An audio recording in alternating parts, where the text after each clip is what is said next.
Happy New Year and welcome to Talkin VAWLS episode. What episode is this? 124. 124. My name is Boogie Bentley. I'm Balls JP. I'm Dauber. I'm the Indie Kid. Happy New Year. It's 2021. I hope you guys have your New Year's resolutions in order. I think you guys saw did you guys see my Facebook post yesterday? I'll be 40 this year. I'll be 40 years old this summer.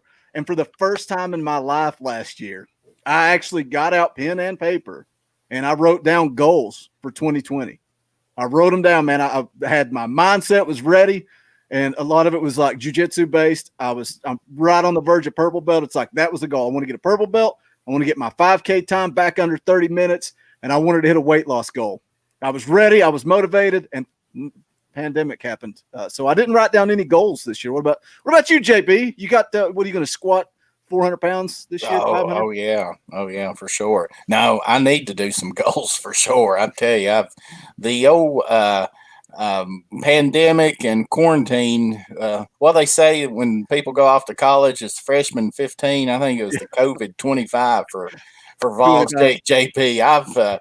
I've struggled. So 2021 has got to be better. I've got to make some changes for sure and try to get in better shape, because walking up those steps to work in the morning, even though it's two flights of stairs, especially with a mask on, makes it even worse. So VAWLS JP's got to get a little bit more active. That's what I blame it on, man. It's always the mask. It's like, man, I can't breathe. It must be the mask. What about you, Dauber? Any New Year's resolutions, or are you just going to keep on keeping on? Just maintain. keep the head above water, and let's get it. And the Indie Kid is a fitness guru, so he doesn't need to do it. Indie Kid is at his highest weight he's been in a long time. So Indie Kid's got some serious cutting to do. And after stepping on the scales this morning, it was not pretty. So January 1st, so everybody woke up and got on the scale.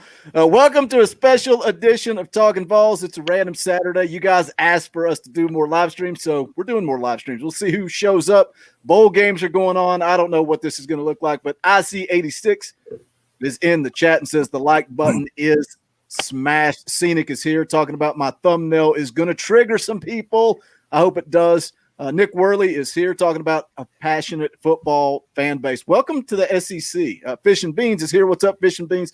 Guys, welcome in. Happy New Year, Blitz 621. Make sure you guys do smash that like button. We're going to get into it. We're going to talk about Jeremy Pruitt. I mean, look, all signs indicate Jeremy Pruitt's coming back. So it's time that we all accept it. We move on, and we figure this thing out. So, I mean, we're all in agreement, right? Jeremy Pruitt's going to be back this next season. I tend to lean that way.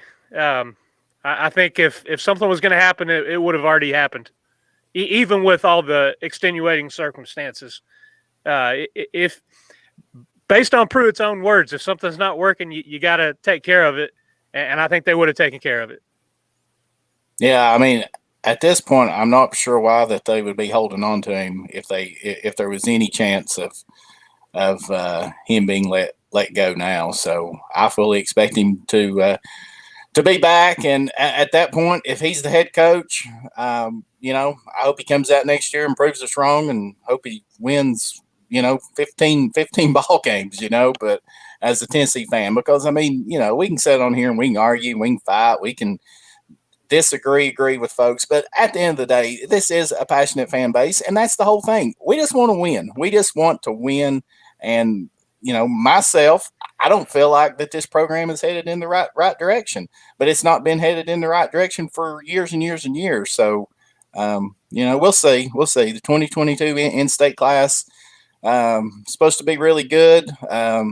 That'll end up either making or breaking Pruitt, probably. I mean, even if he's able to survive somehow this year. Let me hit this question from Drew Gardner real quick, and then we'll continue down that tread of thought.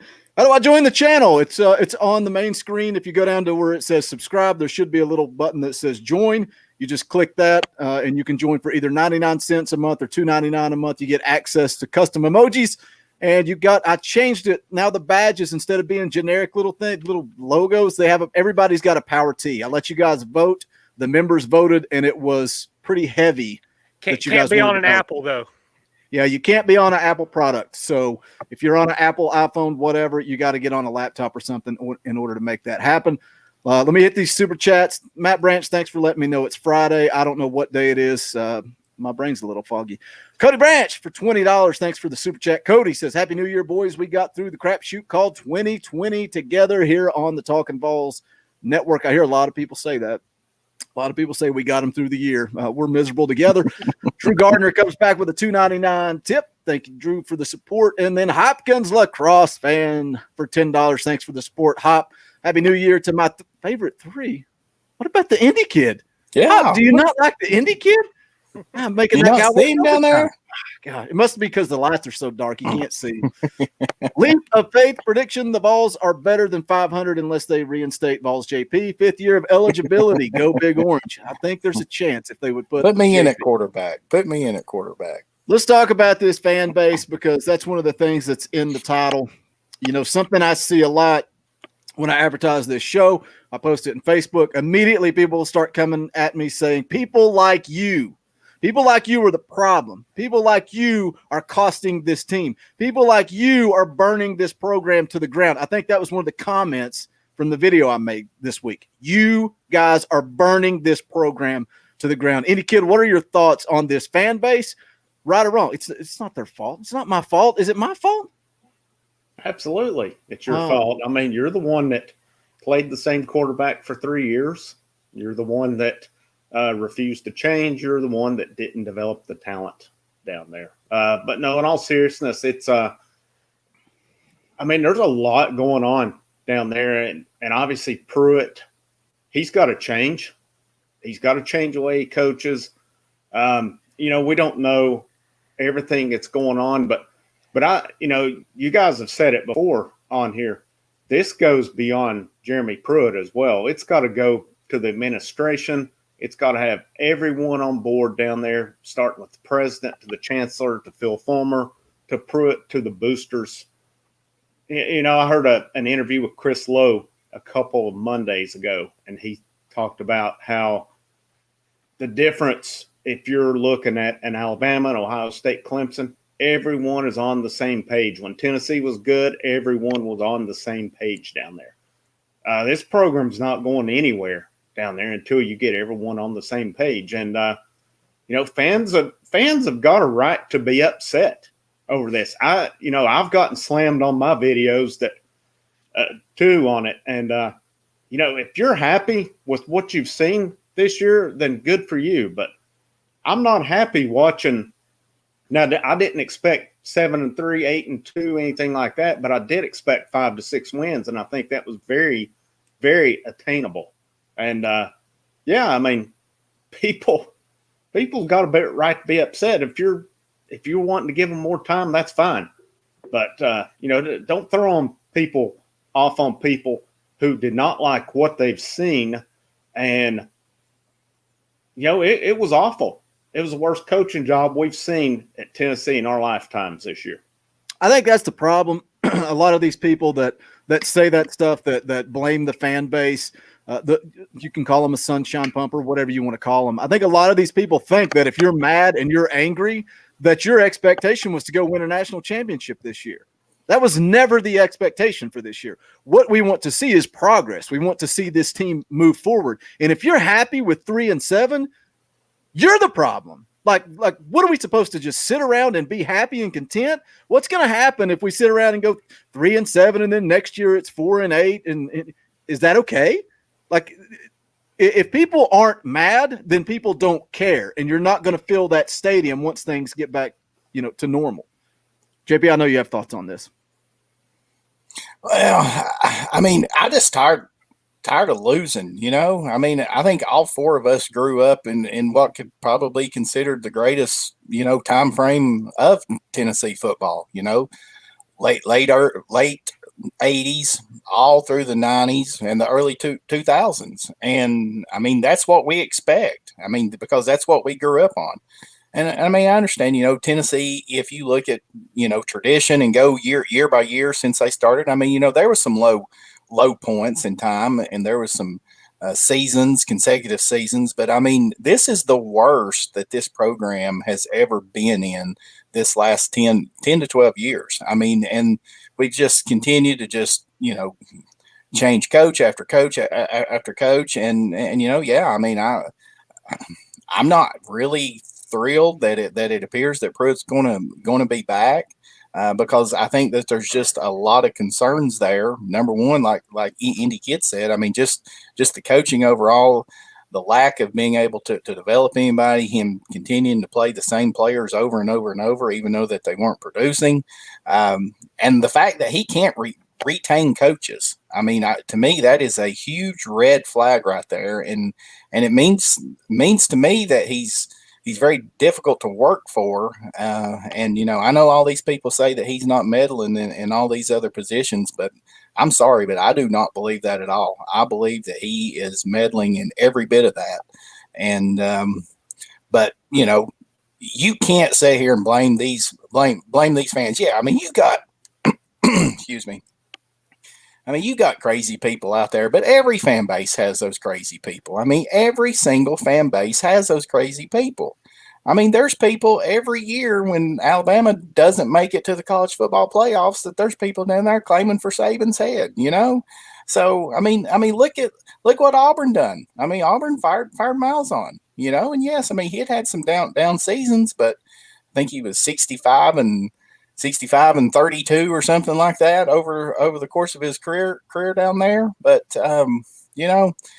we just want to win. I mean, and bring the excitement back. I mean, that's the thing that I guess that concerns me personally more than anything, is just not having any excitement on game day anymore. I mean, and I'll admit, I mean, after that Kentucky game this year, I mean, I had zero excitement for any of those games. And, I was talking to a couple of my buddies the other night, and the fact that you go into the Alabama game every single year, knowing that an absolute beatdown is coming. And if you accept that, then, I'm sorry, but I'll never accept it. I'll just end up just moving on, I guess. We get this super chat from Walter Miller for $5. I'm so burned out, I don't even care if Georgia loses. Thanks for the super chat, Walter. Yeah, I mean, football, I don't even want to watch football. Like, I don't even care. Like, I almost forgot. Like, when I was like, we should go live and, do it before the playoff. It's like, it didn't even register to me that football was even on the TV today because I don't care. Cody Branch for $5 says, Austin Pope said it wasn't the coaching. It was the mentality of the players. They think showing up and getting skull drugged by Bama is good enough. Yeah, we were going to address that, Cody. Dauber's got that article pulled up. What's the exact quote? I don't know if everybody in the chat even knows what we're talking about. So Austin Pope had a they call it an exit interview after entering the transfer portal with David Ubben of The Athletic. And he said, and this is a direct quote, I think some people in the program lack that mindset, excelling at a high level, as to how hard they're motivated in terms of why they're here. Like running through the tee is just enough for them. Or putting on a jersey, taking a picture after a game, after we get our eyes beat in by Alabama. That's cool. So he's basically saying, kind of what Pruitt alluded to last season after the beginning of the year and the problems that the team had, that there were some guys that weren't bought in, some guys that weren't doing things the right way, and that they were just content to be there. So, maybe. Dauber's starting early. Maybe you can't put all of this on the coaching staff. I'm not saying they don't have some of the blame, because that's a lot of what the sour taste in the mouths of the fans is. It's from the lack of development, the blunders of the way the quarterback position was handled, and it's from the staff's not learning from mistakes. They repeated the same thing game after game after game this season. And really, we saw regression at nearly every phase of the game from Tennessee. And you're talking about an offensive line stacked across the board, secondary that high expectations coming into the season, and they couldn't stop a slant pass. And their head coach and defensive coordinator are defensive back gurus. So what's the problem here? They can't see that after one game and address it. I mean, there are issues, and Indy Kid said it. You know, we've talked about it all year. We've talked about it. It goes further than the head coach, but the buck stops there. Yep. That's where it all starts. And when you're talking about, this is a good point from Clint G, problem with culture is it's Pruitt's players. You can't blame Butch Jones anymore. And that's something, man, I am sick and tired of hearing about Butch Jones. This is year 3. I know there are still some Butch Jones players here, but if you can't start to make a change to the culture in Knoxville in year 3, it's like you just said, Dauber. It starts at the top with Jeremy Pruitt. So if players aren't buying in, whose fault is that? Well, it goes to your leader. Yeah, hey, yeah. Look right down the road from Neyland Stadium at the culture that Rick Barnes has created. He gets more out of less until this year with the amount of talent that he's brought in, but the guys that he's coached up and developed and got excelled their potential. Talking about Bone and Grant Williams, Schofield. Those guys weren't super highly recruited coming in, but Barnes and that staff. I posted something the other day on the Facebook group, a picture from the Missouri game. All 4 guys on the court reaching down to help up Pons when he was on the floor, and then I think Boogie threw up something there later. When was it Shrout or was it? No, it was Bailey. It was Bailey. Bailey laying on his butt on the ground. Every one of the offensive linemen walking off the field, not even offering help their quarterback up. It's a mentality. It's a culture, and at the end of the day, it's got to start at Pruitt. And if it is players on the team that aren't bought in, then encourage them to hit that transfer portal. You know, we've got, I think, 15 on there. Maybe we need a few more. Maybe we can hit the transfer portal and get some guys in here that want to play. But my a couple things that stand out to me are that, you know, it's year 3. People are still saying it's a rebuild. But, you know, look at what other coaches are doing in either the same amount of time or less amount of time. Mullen didn't take over a great situation at Florida.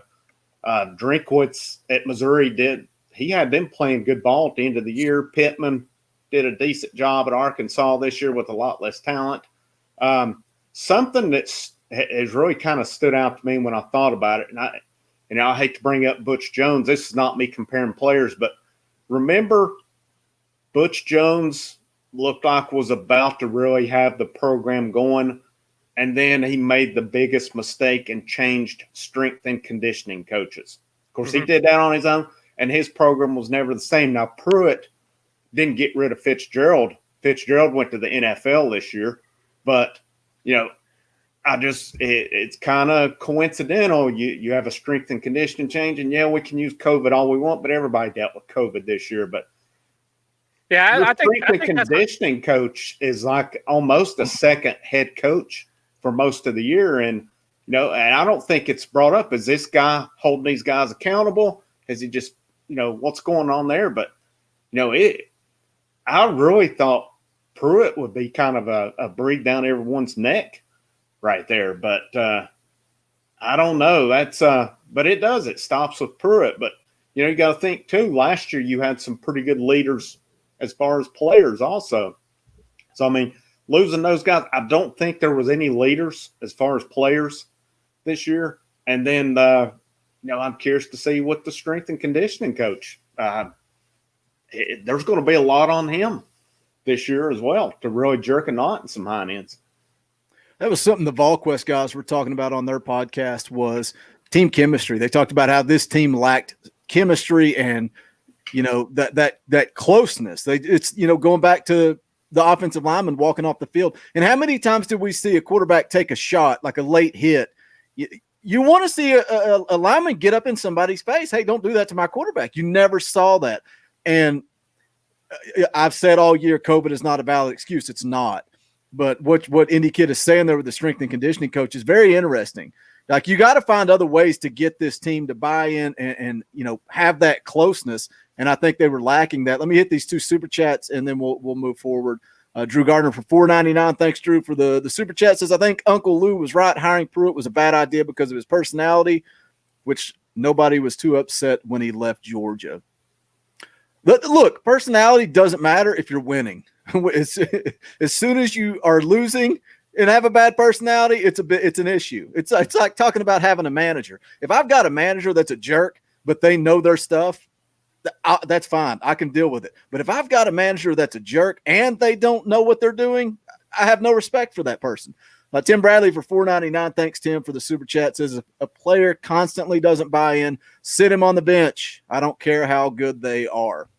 I just want to chime in. Somebody says here that other coaches didn't think our programs rebuilding every 3 to 4 years. What's Missouri? You tell me Missouri had more talent than Tennessee. You tell me Arkansas had more talent than Tennessee this year. Kyle Trask was not heavily recruited when Dan Mullen took over, and he's turned him into a first-round pick right there. It's called developing because he talent. Developed him. Yes, sir. He was come on, man. I'm tired of hearing about this. We're in a constant rebuild. No, I mean, at the first of the year, people were nicknaming this offensive line the TVA. I mean, that was for a reason. It was littered with 4- and 5-star guys across the board. We returned everyone basically on the defensive line. Returned the whole secondary.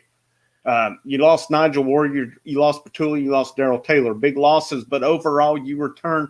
Tennessee had some of the returned, had the most returning starters almost of anybody in the conference. I'm tired of hearing that excuse about it, guys. You talk all preseason about all the speed and talent from the young wide receivers, and how long did it take to get them involved in the offense? It was game 6, 7, 8. Let me say this, because we're all pretty aggressive and fired up right now. But look, we're not sitting here saying that this team should have gone 8-2 this year. Not a single one on this panel today thinks that. We want to see progress. So when you're talking about a rebuild, and you can't compare Tennessee to Florida, or can't compare Tennessee to this, that, or the other, you're partially right there. But look, we're not expecting too much. We said when they hired Pruitt, this was a 5-year rebuild. What does that mean? That doesn't mean in year 3 you win 3 games. Shouldn't have had 7 double-digit losses. Exactly. That's not rebuilding. That is sinking. That is sinking the ship. They're not rebuilding. I have no confidence. I don't think any of the 4 of us have any confidence Pruitt is the guy. Like, I just don't see it. JB, you've been quiet. I know you got stuff to say.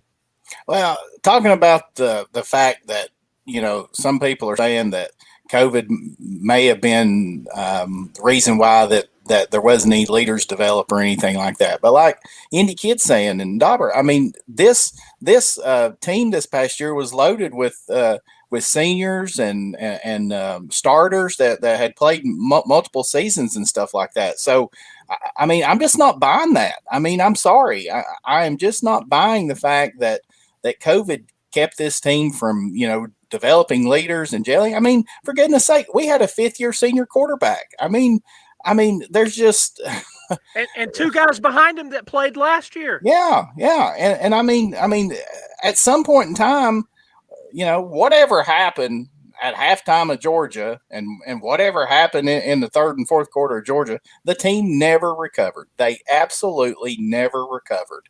And then they got blowed out the next week against Kentucky, and it was Katie bar the door. I mean, whatever happened. I don't understand what can happen in the locker room at halftime that would completely change the direction of the momentum of this football team. Well, had they come out and laid an egg in the second half of that Georgia game and then kind of got, righted the ship moving forward, but that is the point that everything changed.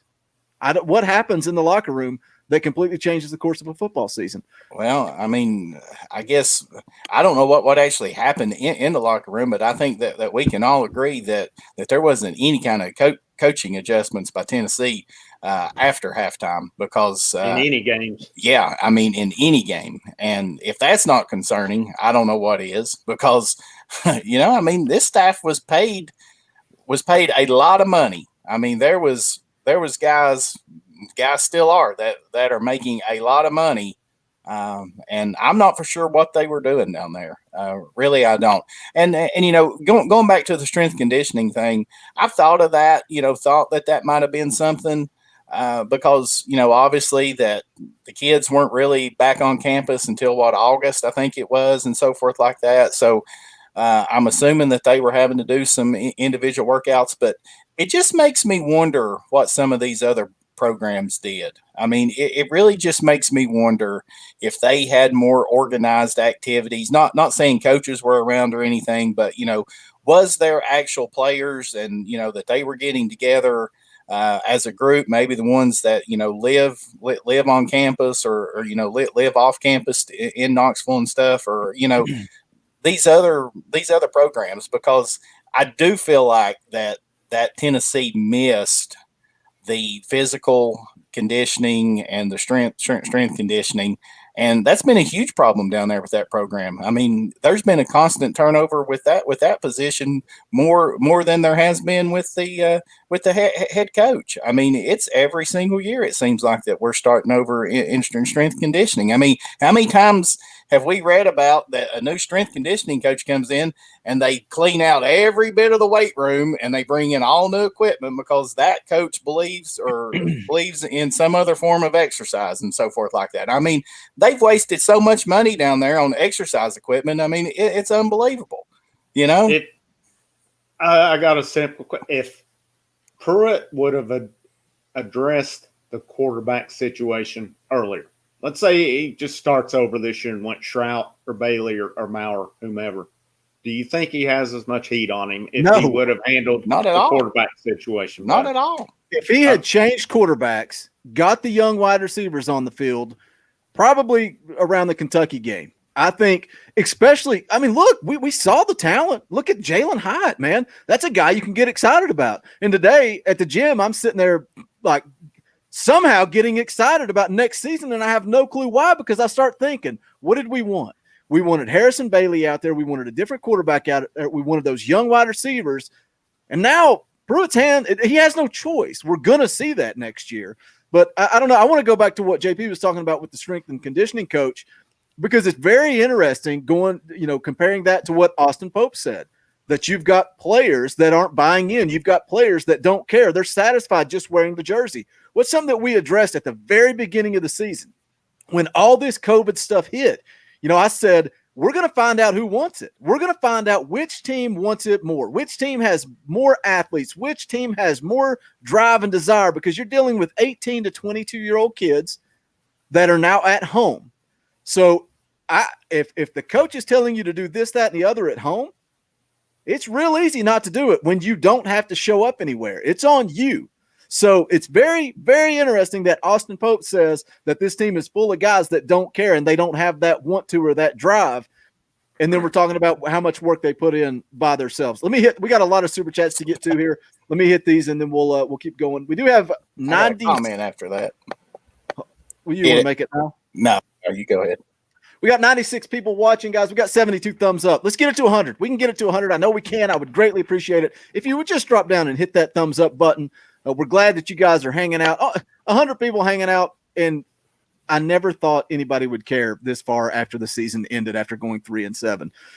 Drew Gardner for $4.99 says, I guess I just thought of the personality thing when I was watching Pruitt argue with his coaches right on the sidelines. It's a problem. It's definitely a problem. And look, he fired a coach in game.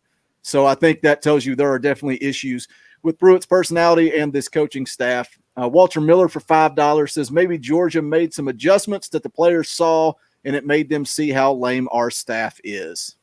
Teams made adjustments every game on Tennessee, but Tennessee never made the adjustments.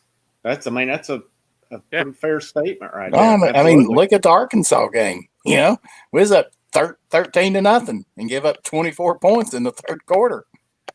Cody Branch for $5. Thanks, Cody, for the super chat. Says it will be freezing on Rocky Top next year if Pruitt sours. About giving up on the freeze. Are we caught up? Yeah, Hugh Freeze isn't coming. Pruitt's coming back next year. I don't think there's any question. I think something would have come out by now.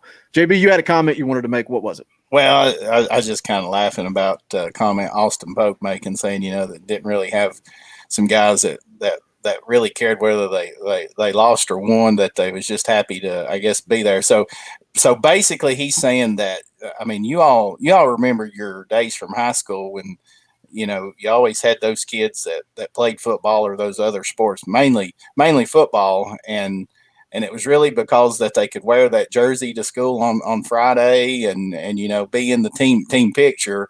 And they would go through, all of the practices, spring practice, summer practice, 2-a-days, practice after school and everything, but they just go through the motions.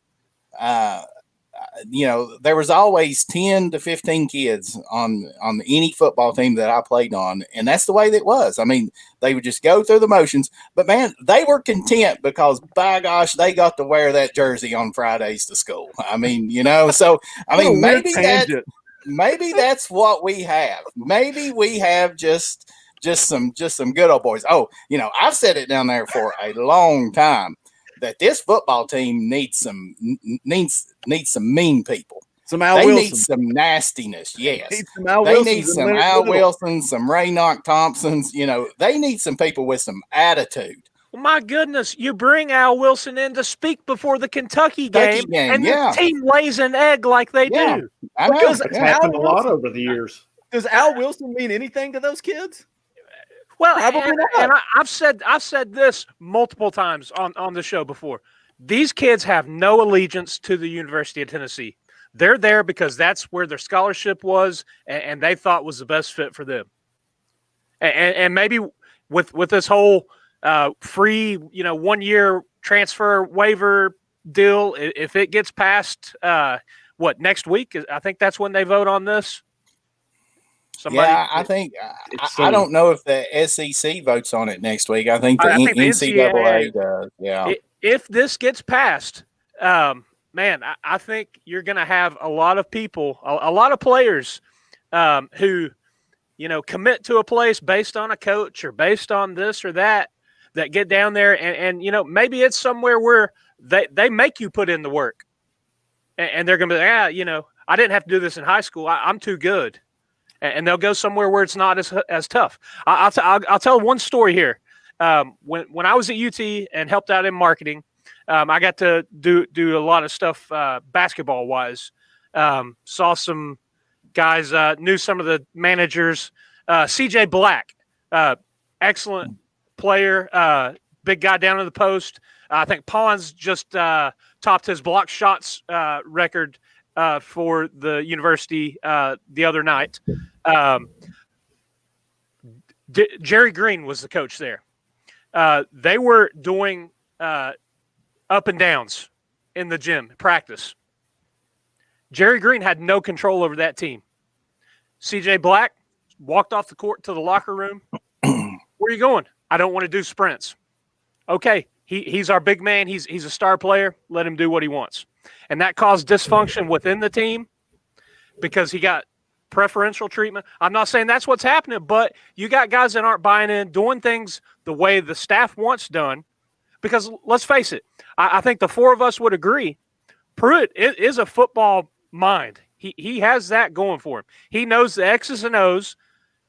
I think the things that we're questioning is, does he have the mentality and the capability of being the man and running the entire program versus being told by the man, okay, you handle the defense. That's the thing. There's a mess down there, and it's going to have to get straightened out from the top down. And I'm not saying Pruitt needs a bunch of yes men in there. He needs to get control to begin with. Let's kind of move forward going with that, with what Jeremy Pruitt. There's a good comment here, but Cody Branch for $5 Since I was talking about 2022, look, Cody, you didn't have to do another super chat. You could have just put it in the chat, but we do appreciate it. Jordan Young says, has it been said that Pruitt is coming back?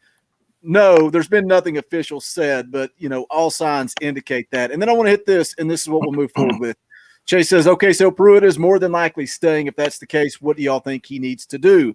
Who should he hire and fire? I came in a little late. Maybe you already discussed this. No, we haven't. And that's where I want to transition the show and go next. What does Jeremy Pruitt have to do? Because when you're looking at this staff, Will Friend's already gone. Is Niedermeyer going to be gone? Is T. Martin going to be gone? Their contracts expire at the end of the month. So it's going to be interesting to see what happens there. He's got a defensive line coach that he's got to hire.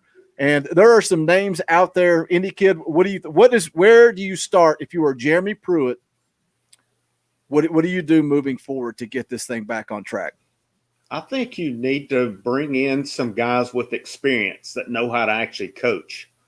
Last year when he let Rocker go to South Carolina, of course, Rocker's contract had ended, but I thought Rocker did a really good job last year coaching. I thought the line got better.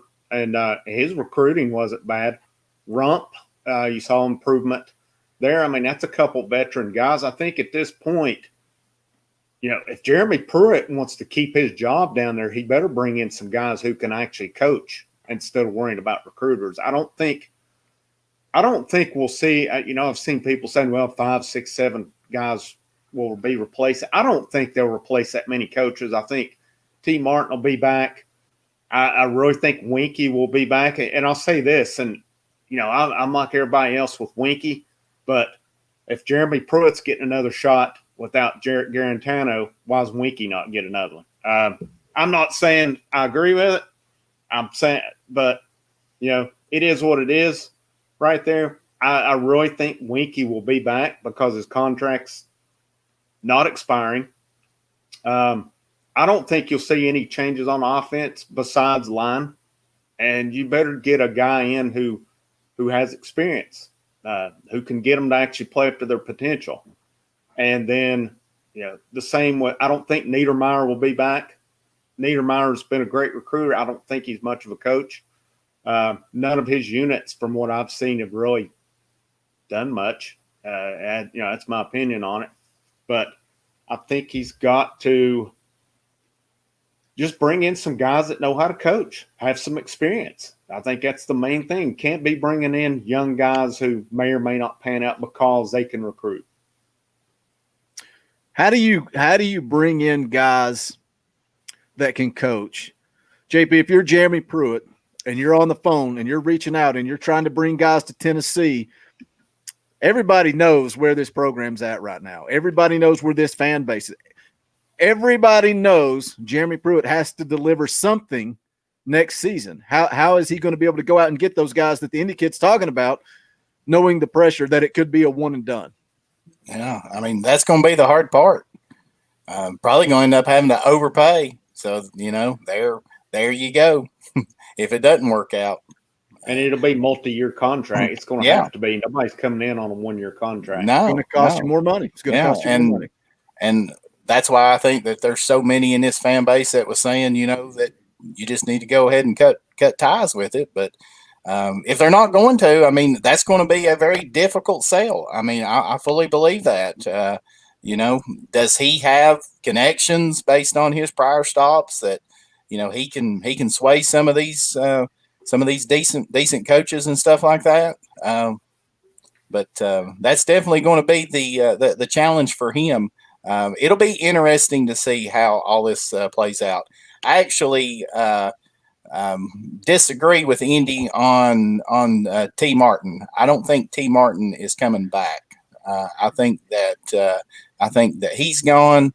Unfortunately, I think that Winky is back. I don't understand why, but I think that he is. I guess the only thing I can see is he still has a year left on his contract. I think Niedermeyer's gone for sure. I think whatever this investigation is going to be the out there. And let's be honest. I mean, when he got switched to linebackers this year, I mean, we were really, really bad. So I definitely don't think that linebackers is his forte. But if this stuff that Austin Pope's saying, to me, guys, one of the biggest things is I still think that he's going to have to find a way to get these players to buy in. Because, I mean, if they're content with losing by, 20-plus points a game, I mean, I really don't know what you can do as far as coaching or anything like that. But, they're going to have to get somebody in there that can motivate these guys. They're going to get some position coaches in there that can motivate them, that can hold them accountable. And, let's hope that this strength conditioning guy, was it AJ Artis, I think's his name. Mm-hmm. He was on, he worked with Fitzgerald. So, but so did Serger or whatever his name was when they fired Lawson, when Butch Jones fired Lawson. So, at least this AJ Artis actually looks like that he lifts weights, unlike that Scherzer guy. He looked like me. So, jacked. Oh yeah. Look, Oh yeah. I mean, Kyle's got your picture as his profile. Yeah, right, for sure. Maybe Kyle should be the strength and conditioning. I know.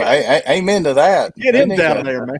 They need to check with old Kyle there. What's up, Kyle? But yeah, I mean, to me, that's it. But I definitely agree with what Indy's saying. And I think that Pruitt put all of his eggs this year in the basket of that. I need to hire recruiters. And we saw that the actual play on the field took a step backwards because of the lack of being able to develop talent. Pruitt needs to worry about winning football games. If he starts winning some football games, he'll get some of that talent. I think that's been one of his mistakes there is I think that he's maybe thought, well, I need to recruit better in order to win football games. Well, I think that he might have been on the right track last year, possibly. But then he got rid of some key assistant coaches and brought in some guys that didn't have as much experience and so forth. And it could be partially that there were several new ones there and they didn't get to go through spring and much fall, all of that stuff. But still, he's going to have to make some changes on this staff. I'm not losing any sleep because friend went to South Carolina for sure, because I think that we can all agree that the offensive line on paper is the most talented and most deep position on the entire team this past year. And yes, they had their moments, but they should have been way more dominant than they ever were with this during many of these games. But I've not been impressed with T. Martin and those wide receivers. T. Winky, Niedermeyer. I think that those three are definitely gone. I just wonder how much the quarterback played into all that with the receivers. I just wonder what the difference we may see, because it's we all know what that quarterback situation should have been. Last year at Alabama, when a certain quarterback decided to go rogue and pull a sneak that went 100 yards out of the way, his time in Knoxville should have been over at that point. And, if the quarterback situation's different, we're developing guys, I would be curious to see how other positions look. And maybe it doesn't look any different right there. But I don't know. I'm just curious to see, was it all – and we're going to find out next year, was it all number two or what right there? A lot of questions are going to be answered from this year. I'll throw this out here. For the last couple of months, I think Boogie and JP and myself, we've all said this team has talent. And then the Indy kid comes on one time, and he's got all these people agreeing with him. We got roasted for saying this team has talent. We got people were saying every week in the comment section this team was garbage, and I've said this team has talent. A lot of us sitting on the sideline because the coaches won't get the young kids in. Look at Key Lawrence. Look at Hyatt. Look at all these players that Beckwith. I know that they had some injuries and slow start to the year, COVID, whatever, no spring camp. But to wait until the 7th, 8th game of the season to get these guys involved. Players play. How many times have I said that on here? It shouldn't matter if it's a kid right out of high school. If they're big enough, strong enough, fast enough to get out there and play, they should be on the field. Oh, yeah. Yeah, there was talent in every position. And I would even say, one of the secondary, that's a veteran secondary. Everybody that played in that secondary is at least sophomores who played plenty last year or juniors. Maybe Theo Jackson, he's played plenty right there, but there's no excuse with the secondary. You can expect a drop off at linebacker. I mean, Toa did well, but losing Batuli was big. There's no doubt about it. But in between Crouch and Banks, I didn't see either guy get any better this year. On the outside, you'd have DeAndre Johnson make a play, and then he'd go get a 15-yard penalty the next play. And then, I thought Bennett was actually probably about their best outside backer until, he wanted to reinvent Cheech and Chong 2020. But, you've got your Roman Harrison, you've got your Tyler Barron, you've got your Morvin Joseph guys. You've got, I thought at times when Omari Thomas, freshman defensive lineman, played, he played pretty well. You mentioned Key Lawrence. Why can he not get in when you've got the same dudes getting toasted every week? Wide receiver, I mean, Palmer became unreliable at the end of the year, not making plays. Jalen Hyatt is a playmaker. And, Eric Great Beckwith looked good. Finally started using your tight end. There was talent on this team, guys. Anybody saying there was it national championship or SEC East winning talent? No, but there was definitely more than 3 games, win talent. There's more talent down there than there is in Arkansas. And that's what drives me nuts. And Kentucky. These people that talk about Jeremy Pruitt and defend him, like I've had people say in the same sentence to me, it's Jarrett Garantano's fault and he's going to be gone. Well, who in the hell was making the decision to play Jarrett Garantano every week? Jeremy Pruitt. And that's what it's like. Well, they've got all this talent. And like I said, I was in my head convincing myself and getting excited about next season because we're finally going to see those freshman wide receivers. But do you have any confidence in Jeremy Pruitt, regardless of how much talent's down there? Not going into 2021, I don't. I mean, and again, I hope he turns it around. Hope he does. The red We've flags said it for 3+ years. The last thing that this program needs is another coaching turnover and stuff. But if you're not the man, you're not the man. So, move on. Yeah. The red flags are just becoming alarmingly too many to ignore. And they've been there since year one.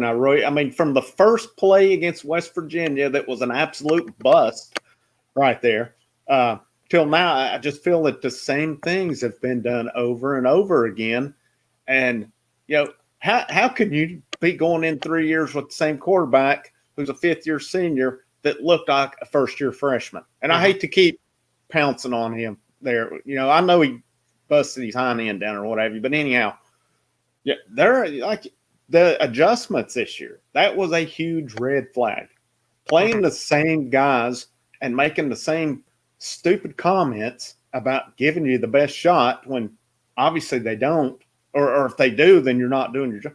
Yeah, there are, man. There are a lot of red flags, and I hope he turns it around. I hope he come back next year and he absolutely flips the script on the record. But I have zero confidence in Jeremy Pruitt to get the job done down there. Zero. And I hope he proves me wrong. I'll come on here and I'll eat a massive plate of crow. But until I see it, I will not believe it. Was there any consideration to make a change at quarterback? No, I don't really know where that would have helped.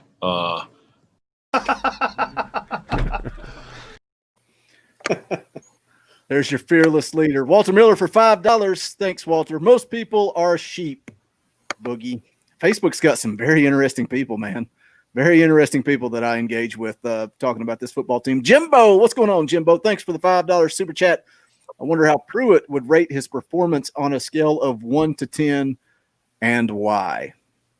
Well, I hope he wouldn't sit 3 to 7. I hope he wouldn't sit around and talk about COVID while he was addressing himself in the mirror. That's for sure. Chase Allen, I'm not trying to defend Pruitt. He doesn't have the results for me to defend. My point is we do this every 3 to 4 years and get the same results. Yeah, but that's the nature of the beast. Look at Alabama. Look at Alabama and the train wreck of hiring and firing coaches. But the thing is, if it ain't working, move on. Pruitt said it himself when he's talking about the defensive line coach. Like, you're right. And that's what JP just said. The last thing we need is another coaching search. But if it is not working, you don't just sit around and keep suffering. But the thing is, look at the last 3 coaching searches. Who did we go get? Unproven guys who this is a step up at the University of Tennessee to wherever they've been, either from the conference they were in or from Pruitt being a coordinator to the head coach. Tennessee is not this place to cut your teeth learning how to coach. That's why a lot of people talking about the guy from, what is it, Coastal Carolina. There are guys that are up and that excite you, but if they don't have SEC experience, if they're not proven, like he's done some great things, but I mean, I just think it's going to be another gamble. You know, it definitely would be another gamble. I mean, there ain't no doubt about it. I think it's one thing with this year. I don't know if there was a clear cut. I mean, look at the trouble Auburn had getting a coach as well, and Auburn's definitely in better shape than Tennessee. But I think that's one thing, and I wonder if Tennessee did their due diligence on this, especially with investigation. He wasn't the first choice. Yeah. Oh yeah, absolutely. I mean, I wonder if Tennessee kind of kicked the tires a little bit on this to see maybe who would be available. But you think about the names we've mentioned, guys. I mean, there was Malzahn, there was Freeze, there was Chadwell, and then there was Napier. That's kind of the main 4 names. And, you know, I personally, I think Freeze would do really well, but who knows what, you know, he's still having to prove his past reputation. I would really like to see more out of Chadwell and Napier before bringing them in to see that they're not just kind of a flash in the pan. And then, you know, I think Malzahn would bring you good results. I think he would come in and do a job. Who's to say he would want to coach again this year? But, you know, until everybody's on board down there, you know, and I agree, you can't just go changing every 3 to 4 years. But the next time when they've either got to go big or go home, it's either go out there and pay the money. And like Dauber said, you can't bring in a guy that's going to cut his teeth at Tennessee. And then 3 years from now, you're back in the same boat. They've got to either pony up the money to do it, or, you know, you might as well ride with what you got if you're just going to bring in, you know, another Jeremy Pruitt or somebody, you know, not because when he was hired, he was considered a hot assistant. And I get it, but, you know, at the same time, you don't necessarily want a hot assistant who's not been a head coach to have his first big job at Tennessee. It's just a gamble. It's a gamble when you continue to do that, and that's how you end up in this every 3 years. But it's like you said, Dauber. It's not. He wasn't the first pick. But that when you go back and look at that coaching search, what a train wreck. And I think that Fulmer based on the circumstances, made a pretty good hire. Like based on the timing and the way everything had played out to that point, it just didn't work out. And you know, everybody's talking about Freeze and Malzahn. Those are the 2 hot names. If it was me, Malzahn would be the guy. Like, but I'm with you, Indy Kid. I don't know that he even wants to coach in 2021. So, but I think he's a guy that if he came here would bring immediate stability. I think he would be able to recruit well. Would he ever win a national championship? I don't know, but I think he would bring stability to this program and get it going back in the right direction. And he's not going to have these 3-7 seasons. I think it'd be similar to what Barnes did for basketball, a guy who did a good job at Texas. You know, my old buddy Shields commented earlier on it, kind of saw Barnes before at Texas as a guy maybe who did a little less with more. And I kind of agree with that a little bit. But Barnes, he's came here rejuvenated. He's doing awesome. And maybe And Malzahn, maybe it's the same thing. A lot of people weren't big on the Barnes hire. Yeah. They thought he was coming to, ride off into the sunset and retire and, get closer to Hickory and be close to home and just kind of ride it out. Yeah, that's right. I mean, it's worked out great, obviously, right now. And I could see a similar thing with Malzahn, possibly right there. Maybe it's something because they were on him every year wanting to fire him. And, that's got to wear on you a little bit. And, I mean, maybe it could. I'm with you, Boogie. I think out of the candidates mentioned, and that's not I don't know that's a home run, but he's a good, solid coach. He's going to bring good, solid recruiters. He's going to bring guys who can coach and recruit as well. If he wanted to come, yeah, I think you would bring him. But if he's content taking a year or so off, these same guys are going to be there again next year. But my fear with the whole change is, and you guys mentioned the class of 2022 is huge for Tennessee in state. You've got the Nolan kid who's, depending on the publication, ranked number 1. And then you got Simpson, who is a generational in-state quarterback talent. We've not seen a quarterback that talent down there. They absolutely have to hit on those guys next year. And if you got a lame duck coach who, if he comes out of the gate and craps the bed again, and he's let go mid-season, you can kiss those guys goodbye. Yep. I know. And that's my concern right there. I mean, that's it.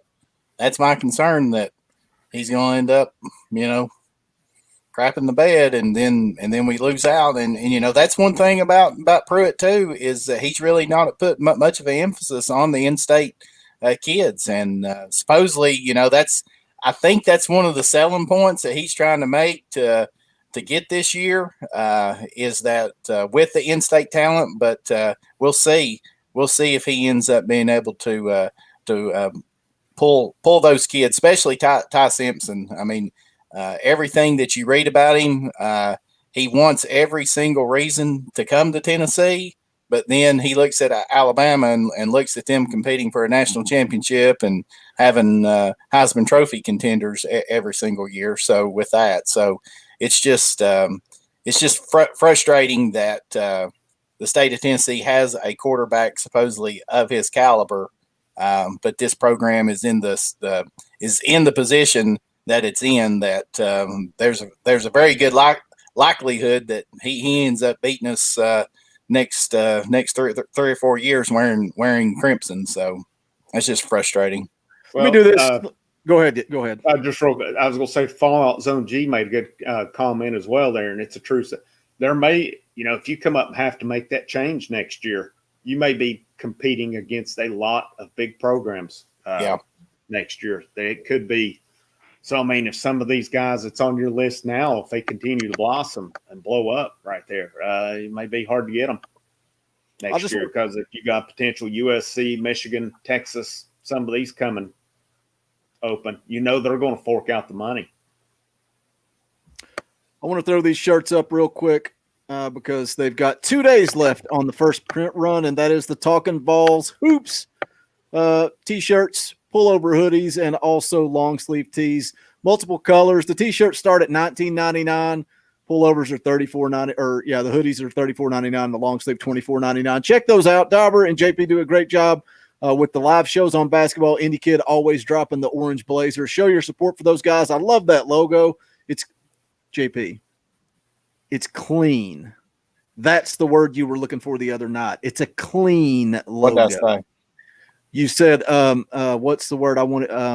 What's the word I want to use? Dauber, how would you describe that? And he said retro, and you said retro. Yeah, I think it's clean. Clean is a good word to describe that logo. But check it out. All the links to all of that is in the description below. We still have the State Pride logo merchandise, and we still have the old school Talkin VAWLS logo merchandise. We appreciate you guys picking those up. Like I said, there's 2 days left to get in on that first print run for the basketball shirts. That doesn't mean they're gone forever. It just means if you want them, they will go out. What was it, Dauber? I think it was January the 11th. Yeah. So if you want that first print run, what?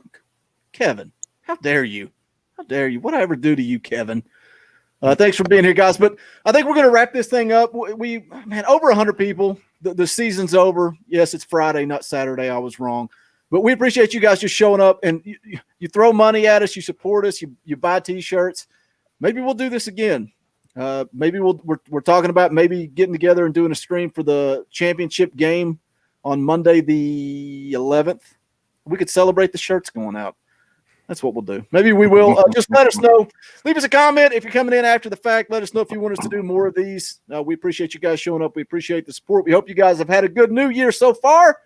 But that's going to wrap this thing up. If you haven't done it yet, hit that thumbs up on the way out the door. For Dauber, for Balls JP, and for the Indie Kid, I am Big Boogie Bentley. Go Big Orange.